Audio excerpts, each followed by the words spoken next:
Hey there guys, Philosophical Agent here. I'm starting a new series on my channel where I'll be reviewing the Toronto Raptors. I am new to this, so bear with me. I wanted to get this started originally at the beginning of the bubble, then I thought I would do it as the playoffs started, but life stuff happened. So enough about me, and let's get to the game. So, the Toronto Raptors beat the Brooklyn Nets 150 to 122, concluding their first sweep in franchise history. These are the new look Raptors, and they can definitely take the championship this year. Now, with their first ever sweep, they looked good this game. Their bench had over 100 points. Their starters looked good. Unfortunately, Kyle Lowry did get hurt towards the end of the first quarter. He rolled his ankle. Hopefully, it's not too severe. However, he did have to leave the game and actually go to another arena to probably get an MRI or an X-ray. So this game, first quarter, Brooklyn Nets came out. They definitely came out here to play. Karis LeVert had 35. He was definitely showing up. He was drilling his 3 shots. Obviously, the Nets were undermanned and trying a new rotation with Johnson in this time. But the Nets played hard this series.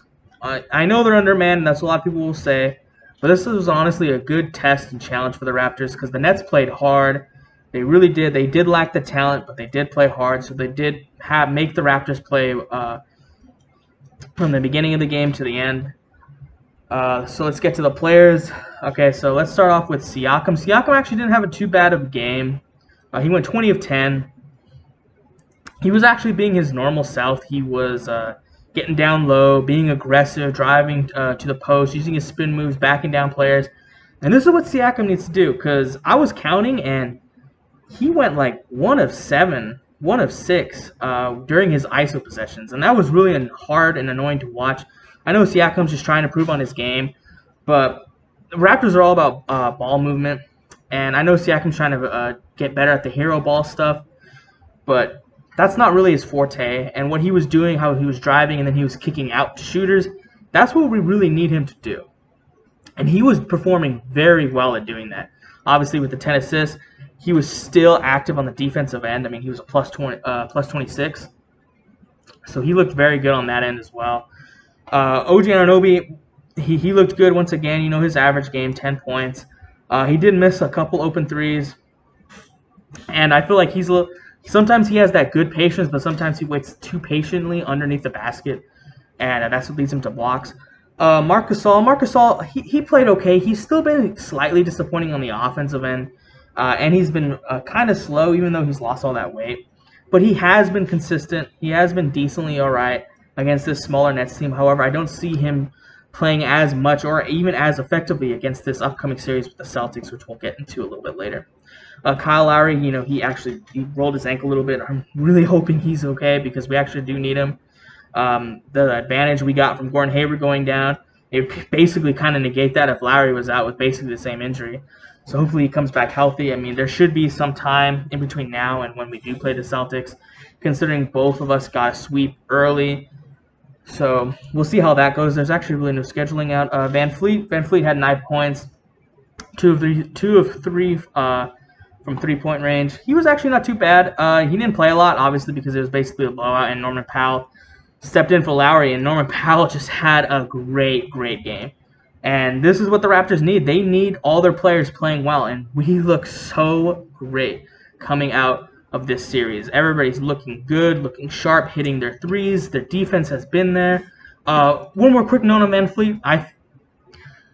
What's up with the NBA and technical fouls and flagrant fouls, or how the refs are calling them, hostile acts?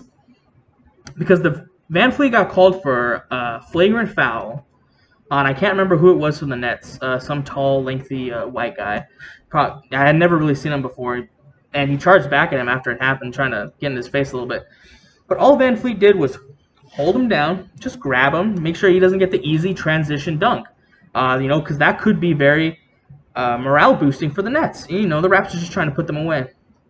But he gets called for the flagrant foul, and even Stan Van Gundy here on the TNT broadcast was saying that is horrible. It was a terrible call. That's just a good, hard, common foul.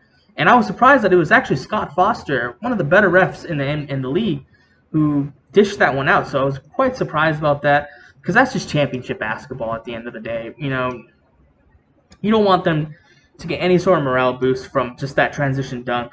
And sure enough, he missed both free throws, so ball doesn't lie. That's why the saying's there. But yeah, Norman Powell, great game, 29 points.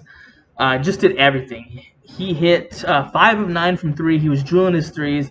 And then Serge Ibaka coming off the bench. This is what we need from Serge Ibaka, being that scoring machine. Still ended up with 27 points, 15 rebounds, 2 blocks. Serge Ibaka was a monster this game. Just drilling all 3 of his triples. 12 for 14. Amazing. After all, I mean, the bench had 100 points in the game. I don't know if that's a record or not, but that sure is a lot.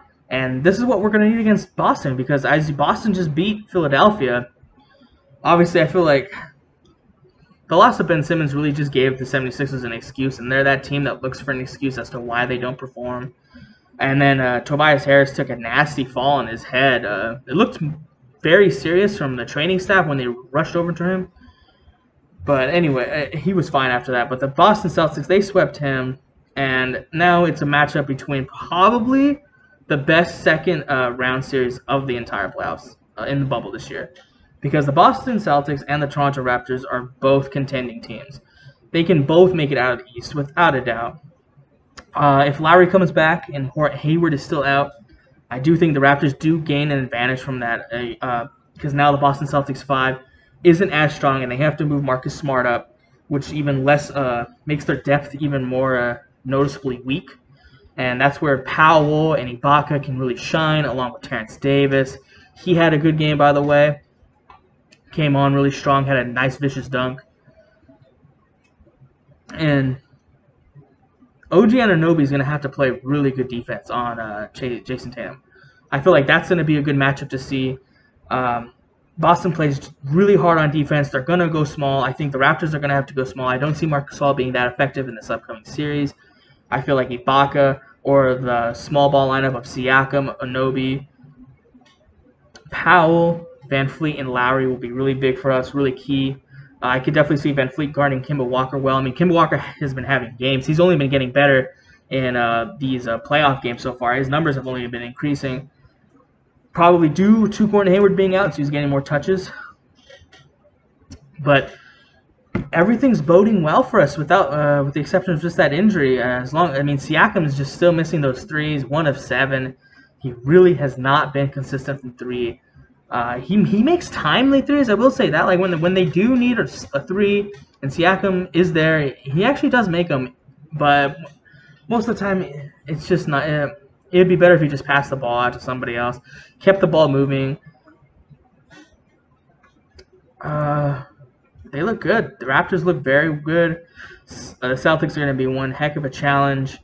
They got, with Jaylen Brown, I can definitely see Siakam guarding Jaylen Brown. And OG on Tatum, Van Fleet on Kemba, and then definitely Lowry and Smart. That's going to be a battle. And then Theus, and I would honestly put Ibaka in. I mean, you can't have Gasol in there, but I don't think he's going to score a lot of points, and I think he may be a defensive liability. 2 great coaches, obviously Coach of the Year Nick Nurse against Brad Stevens. Excellent chess match there. It's going to be a very good series. Very looking forward to it. First ever sweep. That's crazy to think about by the Toronto Raptors. Finally got it. I feel like all that bad LeBronto being second round exits is gone. I really do feel like this is their year. They can come out of the East definitely again this year. And I'm looking forward to this series. It's going to be a good series, and I'll be sure to cover that game in greater detail when it happens. Until then, Philosophical Agent, signing out.